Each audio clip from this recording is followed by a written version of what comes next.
지난 몇 주 동안 영상 10도까지 올라가면서 따뜻했었는데 이번 주부터 또 한 차례 추위가 왔어요.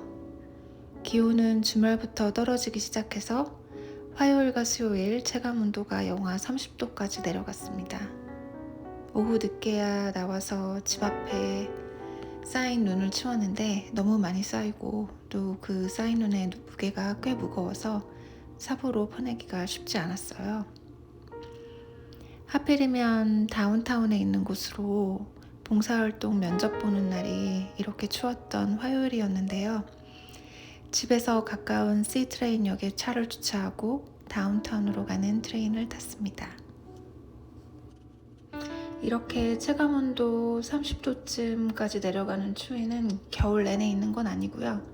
12월과 2월에 한 3-4번에 걸쳐서 찾아오는 것 같아요. 춥고 바람이 많이 부는 날에 가끔씩 생각나는 사람이 있는데요. 7년 전쯤 이렇게 추웠던 날 혹시나 걱정되는 마음에 제가 프랙티컴 하기로 한 곳까지 같이 와주셔서 프랙티컴 담당자에게 저를 잘 소개해 주신 저의 선생님 K예요. 캐나다에 와서 첫 5년 동안은 캐나다 프레리에 있는 도시 리자이나에 살았어요. 영주권을 받고 저는 많은 한국 분들이 하시는 커리어의 경로를 따라서 밟았는데요.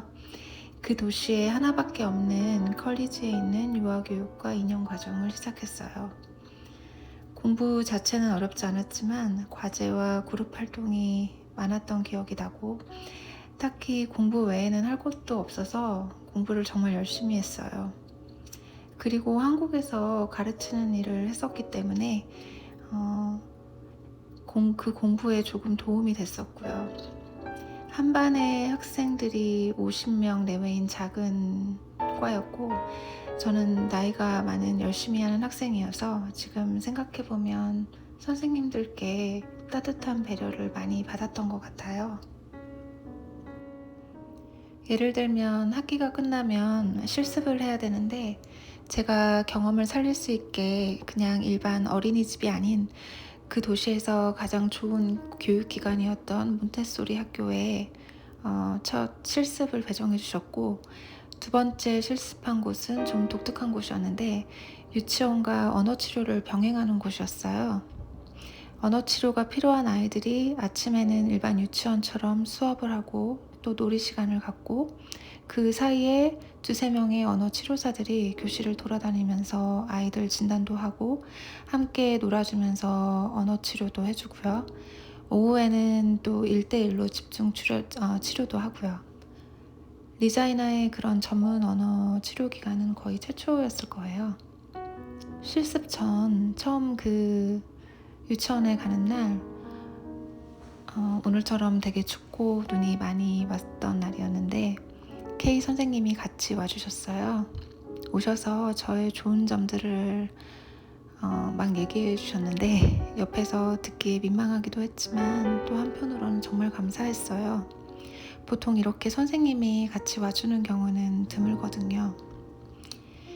저는 그 센터에서 1달 반 정도 실습을 했고 또 언어치료사란 직업에 대해서 알게 되었고 나중에 직업을 바꿀 수 있다면 공부를 더 해서 이런 비슷한 전문적인 직업을 갖고 싶다는 생각을 하게 됐어요.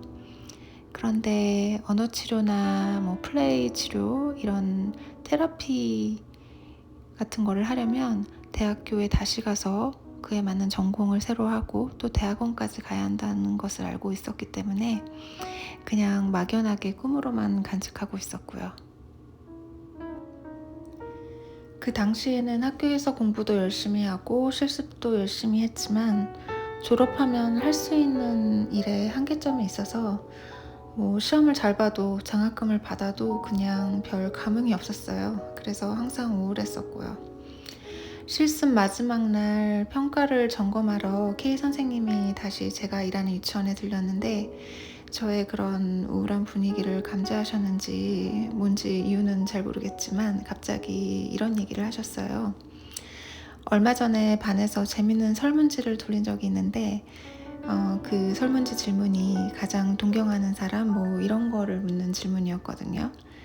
그런데 반에 어떤 아이가 제 이름을 썼다고 하는 거예요. 그러면서 엘라는 한국에 직장하고 가족도 다 두고 여기서 새롭게 처음부터 시작하는 게 대단한 것 같다고 그렇게 썼다고 하더라고요.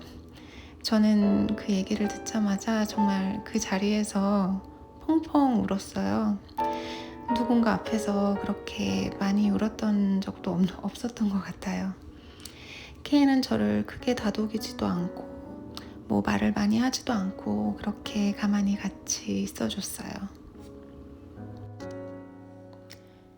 2년 유아교육 과정을 졸업하고 구직 활동을 해야 될 때 마침 코비드가 터졌고 일을 구하기가 정말 어려웠을 시기였어요. 어린이집에 면접을 보러 가면 디렉터들이 이력서를 100통이나 넘게 받았다는 말들을 했었고요. 다행히 저는 집 앞에 있는 어린이집에 취직을 했지만 그때부터 제 인생에서 가장 힘든 시기 중 하나가 시작되었어요. 그렇게 그쪽 일을 4년 정도 했고요. 이제는 다시 대학에 들어갔어요. 편입을 했으니까 학부는 2년만 다니면 되는데 지금이니까 이런 생각도 드는 것 같아요. 왜 전에 한국에서 멀쩡한 대학까지 나와서 전문대에 다시 갔을까? 만약 그때 과감하게 대학교 편입을 하고 대학원까지 갔더라면 그 어린이집에서 힘든 시간을 굳이 겪지 않아도 되지 않았을까 하고요. 그런데 인생이 그렇게 책장 넘기듯이 착착 되지는 않은 것 같아요. 모든 일은 필연이라는 말도 있잖아요.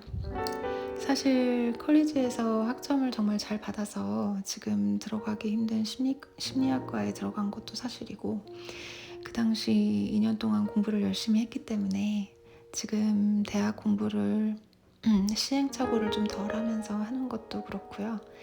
무엇보다 외부 환경이 좋든지 나쁘든지 상관없이 혼자 겪는 노력의 과정과 또 그에 따른 보상이 뭔지를 그때의 경험으로 체득하게 된 것 같아요. 작년 첫 학기에 교양으로 외국어 수업을 들었었는데 수업 시간에 옆에 앉은 사람과 간단하게 디스커션하는 시간이 있었어요. 같이 하게 된 20살쯤 돼 보이는 중국 유학생 아니면 1.5세 되는 남자애가 저한테 대뜸 영어 할 줄 아냐고 묻는 거예요.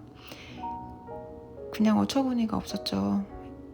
영어도 못하는데 대학에 어떻게 오냐 이 자식아 속으로 그랬는데 이렇게 대놓고 하거나 또는 은근한 방식으로 기분 나쁘게 하는 경우를 좀 당했었거든요. 뭐 대화하는데 투명인가 한다든지 같이 그룹 활동을 안 하고 싶어 한다든지 대체로는 무의식 저변에 깔린 생각들이 태도로 나오는 건데 본인들도 의도치 않게 하는 행동들이라 악의가 있는 건 아니죠. 그래도 당하는 입장에서 기분이 나쁜 건 나쁜 거고요. 그리고 저도 의도하지 않았는데 그 수업에서 시험과 숙제들을 정말 잘해서 97점을 받았어요. 거의 80명 정도 들었던 그 수업에서 1, 2등 정도를 했다는 말인데 그 점수를 보자마자 첫 수업 시간에 저한테 영어 할 수 있냐고 물었던 그 남학생이 생각나면서 그냥 쓴 웃음이 지어지더라고요. 불쾌한 상황을 곱씹으면서 끊임없이 기분 나빠야 소용이 없고 다시 정신 차리고 하던 공부 계속하면 되는 거죠.